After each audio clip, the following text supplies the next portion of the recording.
Hey everybody, it's Val from Autistic Interpretations. It's time for another Q&A. In today's Q&A, I'm going to address the topic of why we blog, and what our purpose is, what our goals are, how we got started, etc. One reason I wanted to address this, we have a lot of new followers, and with new followers come questions about a lot of things. Some of these things we've got older videos that we can point people to, and sometimes we just need to kind of do a refresher, or we just need to do one that we haven't done. Today I read a question somebody wrote that said, why do we do eating videos that are not about Jessica? Isn't this supposed to be about Jess? So that's a common misconception about our page and about our purpose. So I kind of wanted to address that because that comes up a pretty good bit. I think some people get in a mode of thinking they're protecting Jessica by, saying, hey, this is supposed to be about her. But so I don't think it's meant in a mean kind of way. So here's how we got started with our channels. In 2014, at the end of that year, I quit work to stay at home with Jess to be a full-time caregiver because we had run out of options for safe and affordable care for Jessica. And during that time, someone encouraged me to start a blog, and I chose to write about our story. Looking back, I realized that my early posts were more about making sure that everyone knew that I hadn't just given up, that I had done everything that could be done throughout her entire education. I was an avid advocate. We fought the system from the day before she started school until she graduated from school. And I fought for, medical procedures, medical care, everything there was to advocate for. I had done that. And I didn't want people to view my giving up my career to be a full-time caregiver for anything less than what it was. I didn't want anybody to just think I had just given up. It wasn't that. I had tried everything, and we reached this pinnacle where things had to change. When I first started blogging, I did a history of everything we had been through from the time she was born through graduating from high school. And as I wrote those blog posts, I did a lot of research. I have all of her old IEPs. I have all of her old medical records. So for every blog post, I was reading, researching, and reminding myself because, a lot of it's painful memories, and a lot of it's challenging to read because of all the struggles with achieving, all the struggles with getting people to believe in her. Just all of it. It was all often painful to read because it had been such a struggle for all those years. And through all that research, I was reminded of how much I persevered, how hard I tried, and that I did do everything, that I didn't have anything to feel bad about, to feel like I didn't do enough or anything. I had done absolutely everything that I could do, and we were where we were because that's what it is. I also realized that blogging is therapeutic for me. As I blogged, not only did I learn about myself and all that I had done for her over the years, I also was able to connect to other parents and other families going through similar situations. And this was just a groundbreaking discovery for me because I had always felt completely alone. All the medical professionals had always said they'd never seen anybody like Jess. The teachers had never seen anybody like Jess in all their career. And so I was convinced there wasn't anybody else that knew what we were going through, that could relate to what we were going through. I had felt so alone and isolated. And when I started blogging, I connected to families and they reached out to me, and it changed my life forever. I can't emphasize that enough. I was suddenly not alone. I suddenly could read other people's posts, other people's social media stuff, and just be wowed that there are other people very similar to Jessica. Not just like her, but very similar. So over time, our blog morphed more into being a place to share our everyday life experiences as a family, living with a dependent adult, such as Jessica. Some people have dependent adults for various reasons. Jessica has multiple disabilities. And if you want to read more about that, I've got a video about what are multiple disabilities and how many does Jessica have. And it explains all of her collection of disabilities that just kind of compound each other and make things so challenging and difficult. So after I had blogged for a while and I had connected to other families and I had gained a lot of valuable insight, the purpose of my blog became more about helping other families in similar situations gain insight into what everyday life experiences can be like living with a dependent adult child with special needs. I wanted to take the mystery out of what it was going to be like. I didn't know what it was going to be like. I had no idea. I had like these weird, it seemed like that there's going to be this switch, like they're in school and then they graduate and then something like it's just going to be like something's going to work out. But it's really just the same thing every day, all day. And there are lots of challenges, lots of frustrations, but life can be good. Here at our house, we do have a good life. We have a lot of joy. We have a lot of laughter and good times. And so I wanted to show that through all the difficulties and frustrations and life not turning out like you think it's going to, it can be okay. It can be a good life. And in our situation and on my blog, we do focus on the family unit as a whole because it takes the whole family to make it happen. It takes the whole family to care for Jessica because to put that burden on one person is too great. And also, and I think this is often lost in a lot of videos and on a lot of messages, not just from me, but from other people. I think what is lost is it's not just that my videos aren't just about Jessica. It's about life. Our everyday life all day, every day isn't just about Jessica. It's about our family health. It's about mental health. It's about physical health. And we have a lot going on that a lot of people don't understand, and that's okay that they don't understand. People can't understand everything. It's impossible.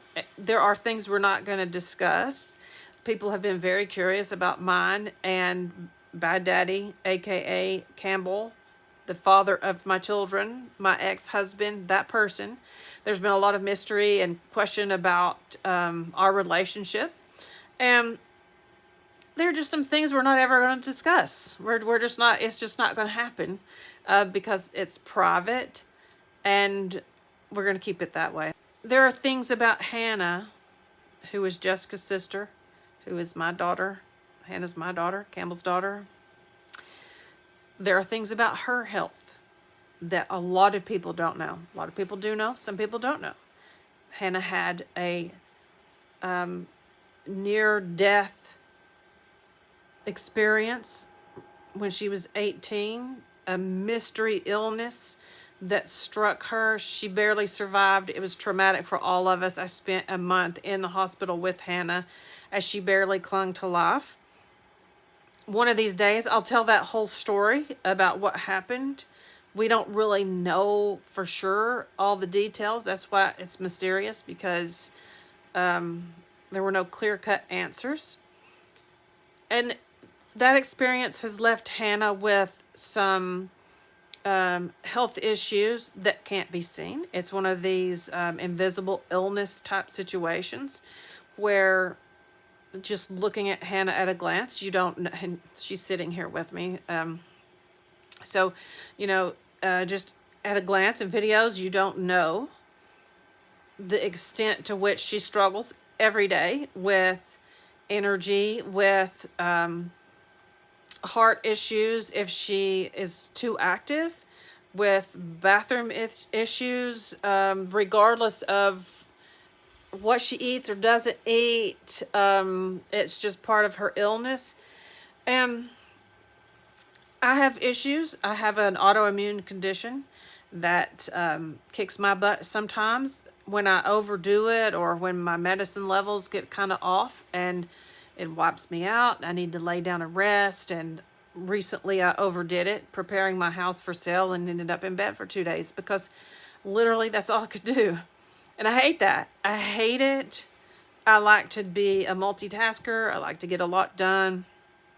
And it's no fun. And so we have to figure out a way of life that works for all of us. We have to have a level of peace and harmony. It doesn't have to be perfect all the time. It doesn't have to be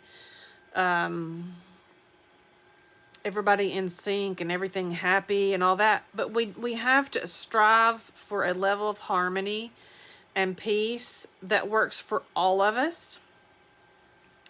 I'm soon going to do another video on what it means to have a developmental disability, because that's such a big part of our big picture and the family, just all of it. It's a big part of the puzzle, because there are some people who misunderstand.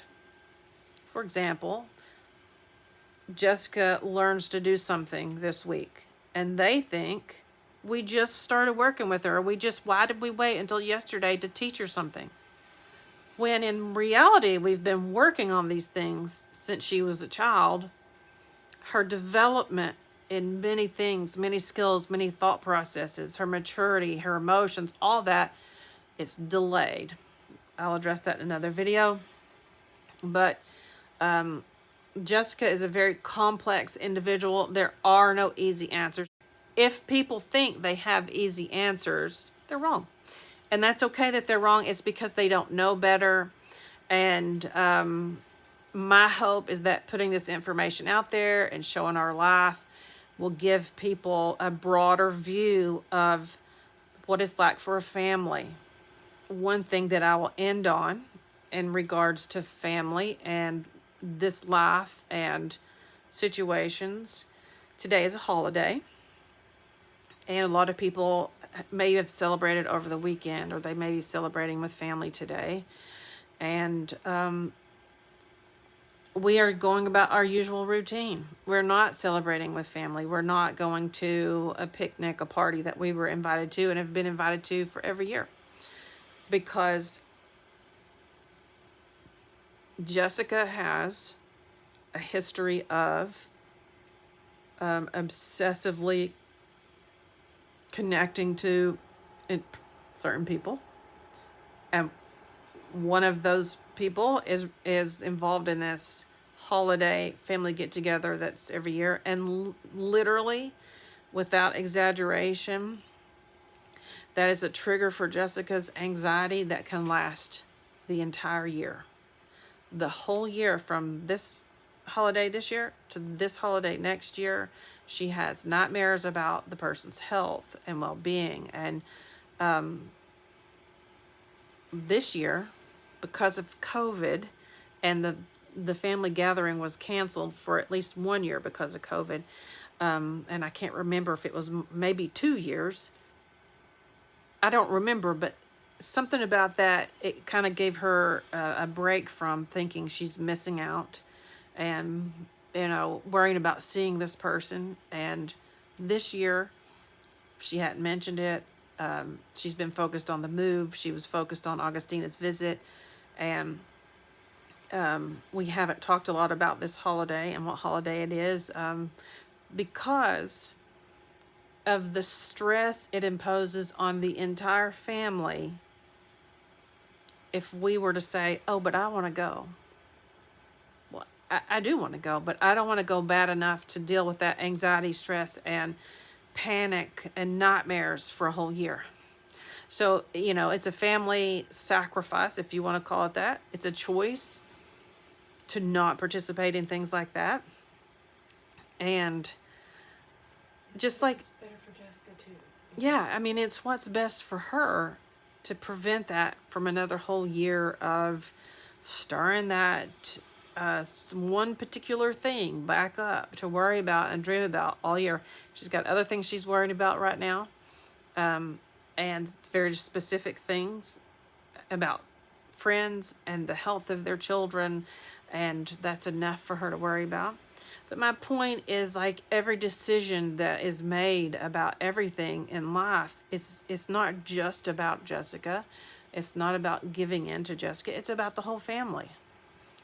And that's why this channel will always be about family.